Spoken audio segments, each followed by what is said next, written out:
Okay, I forgot something. I forgot something in the last reply to Abdar.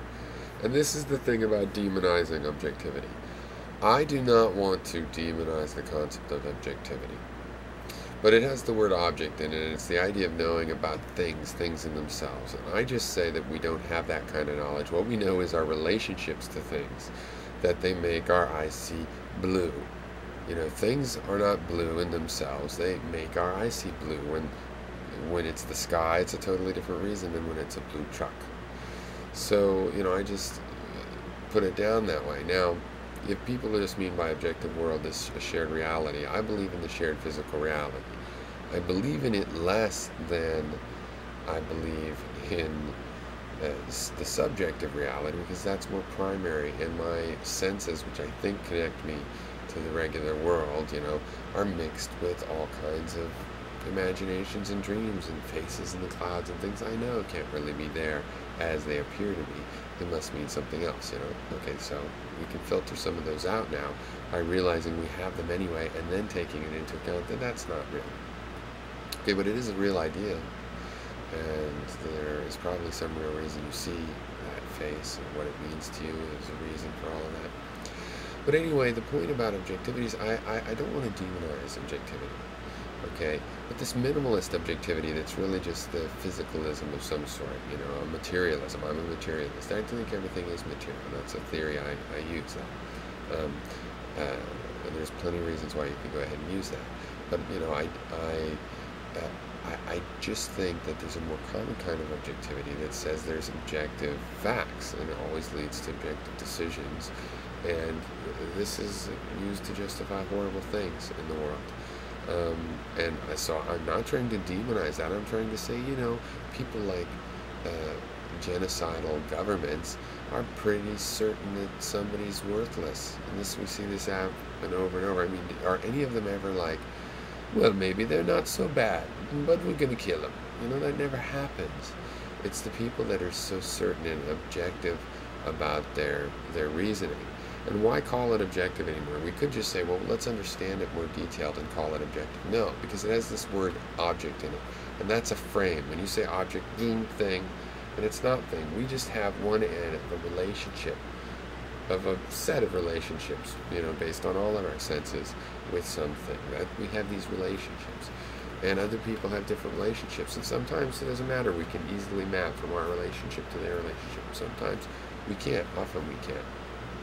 So I think that objective types of attitudes are dogmatic and have been linked to terrible things. It's true that less certain ideas can be abused, okay? And in that sense, I think you could certainly point where things like skepticism have been used terrible, probably by terrible dictators as well. So it isn't really pointing a finger in that sense. But I think that if somebody tried to use skepticism to justify chaos, that's more far-fetched than using, you know, objectivity to support dogma. Why would you look for knowledge, always new knowledge, if you thought there was objective facts and you could just find the exact knowledge? So, but if you say, oh, well, it's not exact, well, then that's all I'm really saying.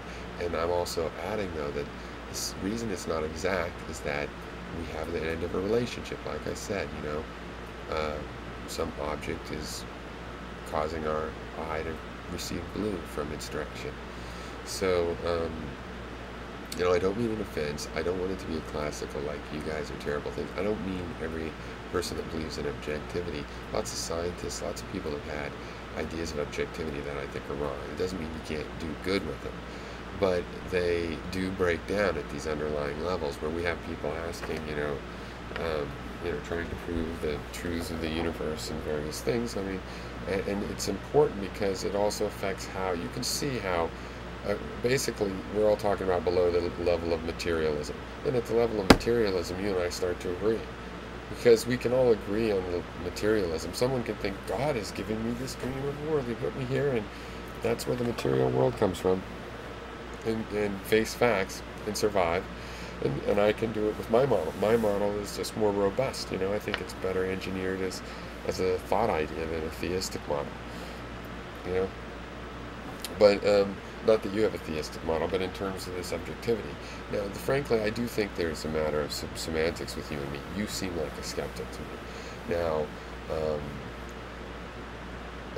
one hard thing about actually feeling like a skeptic is admitting that when you are really mad about something, like those soldiers, um, you don't want to give up some of that feeling of strength in that emotion. You don't want to think, well, maybe they're not so bad. You don't want to cut them a break. But you don't have to. Somebody does something like that, it's like the relationship. I'm always analyzing relationships, and the relativity says to do that. It's kind of touchy-feely sounding, but, it came to me, but, I'm relating things. So, the relationship of those soldiers to that puppy and in that video to us is such that you can feel full anger. You could do whatever. Now, before you start going and doing a witch hunt, like they spread all his name, you might want to think twice, and who in his family might be hurt, and you don't really, you know what I'm saying? So that's where the shade of doubt comes in. Pretty much, the rage and the fact that, he should be punished and should be investigated and it should not be tolerated, that's all fully justifiable with a skeptical approach to this. So, and that's not an objective approach, I think.